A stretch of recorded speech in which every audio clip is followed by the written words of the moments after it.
मुंबई भारताचं सगळ्यात महाग शहर का आहे? चला यामागची आकडेवारी पाहूया.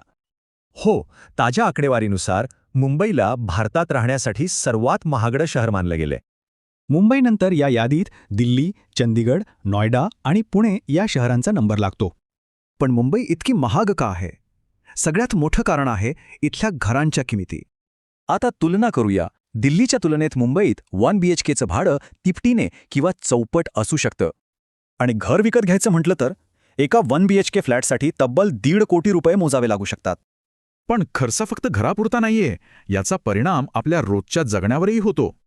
म्हणजे बघा, वीज आणि पाण्यासारखी रोजची बिलं सुद्धा मुंबईत दिल्लीपेक्षा जास्त आहेत. प्रवासाचा खर्चही वाढतो. मुंबईतील मंथली ट्रान्सपोर्ट पास दिल्लीपेक्षा महाग पडतात. मग या सगळ्याचा सामान्य माणसाच्या खिशावर काय परिणाम होतो? आरामात जगायला किती पगार लागतो?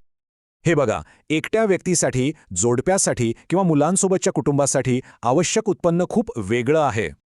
थोडक्यात सांगायचं तर एका रिपोर्टनुसार दिल्ली मुंबईपेक्षा तब्बल 40% स्वस्त आहे. चला आता जागतिक स्तरावर पाहूया की मुंबई कुठे आहे.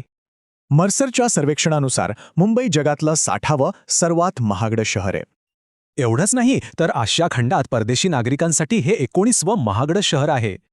मुंबईला स्वप्नांचं शहर म्हणतात, पण मग प्रश्न पडतो की या स्वप्नांची किंमत काय?